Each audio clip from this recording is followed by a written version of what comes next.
Hi, I'm Johnny. This is Johnny Likes, the show where I talk about movies that I like. And today I'm talking about a horror comedy that bombed on initial release, that has slowly gained some respect and a little bit of a following over the years. Today, Johnny likes Jennifer's Body.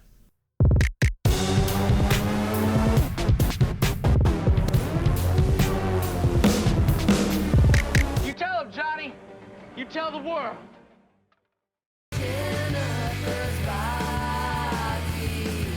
Megan Fox and Amanda Seyfried play Jennifer and Anita, aka Needy, two besties in a small town who go to their local bar to see an indie band for the big city called Low Shoulder. A deadly fire erupts at the show, and Jennifer finds herself in the band's van, against her own common sense and Needy's pleadings. Later on that night, Jennifer shows up at Needy's house, but something's not quite right about Jennifer. Perhaps it's her appetite. Perhaps it's the way she spews black bile onto the kitchen floor. It's really hard to tell. Teenage girls, am I right? After that, teenage boys start showing up dead and horribly mauled, and Needy begins to suspect that Jennifer might be the cause of this.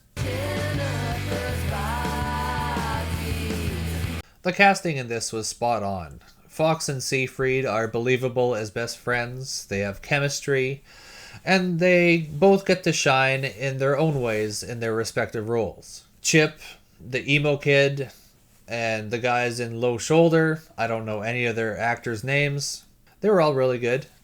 And J.K. Simmons as a teacher who's seen some stuff was memorable as well. It also had a very brief appearance from Chris Pratt in an early role, which made me do the Leonardo DiCaprio meme thing. I liked the snappy dialogue that Diablo Cody had the kids spouting. At times it was pretty funny, and I could have used more of it, to be honest. Now, this movie is 15 years old now, and there were some words that you could say back then that were risque, but you could still say them, that you just don't hear in polite society anymore. And I found it interesting how much those no-no words really popped out at me when I wouldn't have blinked an eye at them when I first saw this movie. That being said, I've always been a fan of a raunchy turn of phrase, and this one has a few. Getting a wetty, for example. Never heard that one before, never heard it since, but it's catchy, and it's creatively crude. I kinda love stuff like that. I am who I am. I loves what I loves. I can't help it. I found the soundtrack fascinating to listen to because it's basically a time capsule of indie hits from the late aughts. Low-level indie hits, stuff they could buy for the soundtrack, but still indie hits. It made me a little bit nostalgic for the sounds of the day. If you were in your 20s and an indie music fan, as I was when this came out, then there'll be a lot of familiar sounds here for you. There's a couple songs I want to talk about specifically, but there is a good amount of needle drops throughout the film. First song is I'm Not Gonna Teach Your Boyfriend How to Dance With You.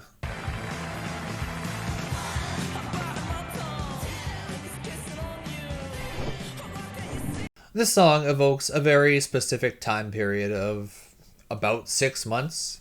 The band released an EP which got a lot of critical acclaim and a fair amount of hype in the press, and then they follow it up with a full length which gets critically panned, and the band pretty much disappeared as far as I know.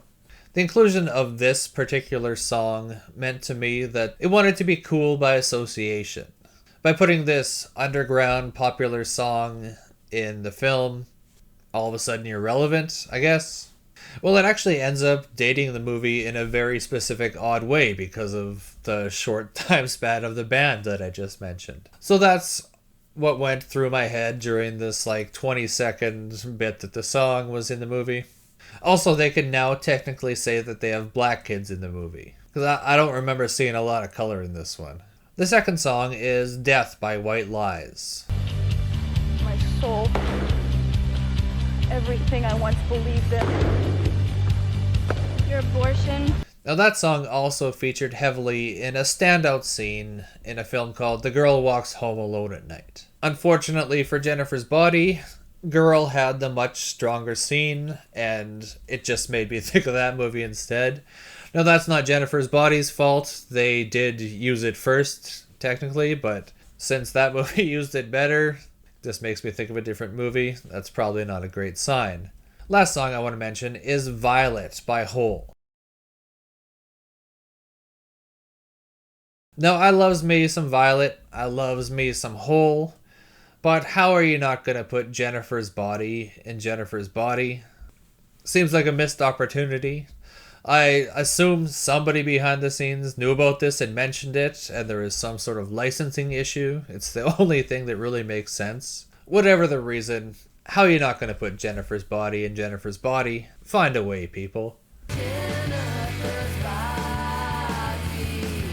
I've mentioned this before, I'll probably mention it again, but I love set decoration in teenagers' rooms in movies. I love seeing the posters on the wall. To me, it speaks 1,000 words. This film is an excellent example of how to do that right. Chip looks exactly like what I picture a Motion City soundtrack fan looks like in 2009. They nailed that. Needy has an Evil Dead poster and butterflies on her wall. She has art.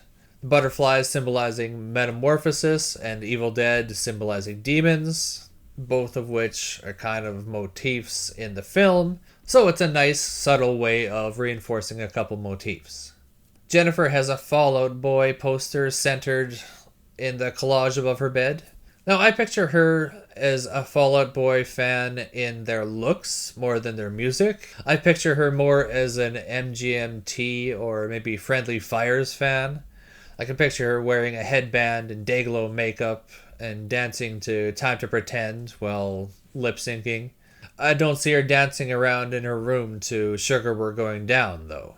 That's just how I picture it. Just that little poster behind her gave her a whole backstory because I saw it and something didn't just jive, so I had to make up stuff in my head like, whoa, what would she listen to? And this is the power of production design. I was conscious of it in this instance, but honestly, I'm often not. Like, I'm aware that they're doing it, but I don't know exactly what they're doing or why or how. It's fascinating to me. My difficulty with the movie was that I thought it felt like a compromised vision. Like they wanted to make an edgier film originally, but they kept on getting handed studio notes saying to remove this, change that, tone this down. And they ended up with this watered down version of what I think could have been an excellent film. I wanted more gore, more rude dialogue, and a bit more sexiness. What I mean by sexiness is sexual hijinks. Like American Pie style humor, but with a demon-infested girl instead. For example, they mention it, but they don't do all that much with it. But Jennifer wants the boys to be both scared and horny when she feeds on them. And that could have led to some big comedic moments. I felt like the film was holding back in places, when what it needed was to be going full throttle and to be way over the top. In summary, this is a fun comedy horror film that doesn't quite live up to its potential. But it does have some great dialogue, a good story, great acting in characters, and some solid effects, which I didn't really mention, but they're pretty good.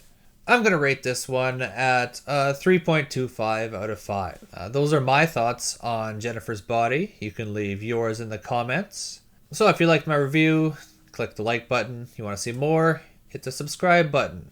If there's any other secret buttons in the future that I'm not aware of right now, click those too. Thanks for watching me talk about movies for a little bit, and you can tune in next time to see what else Johnny likes.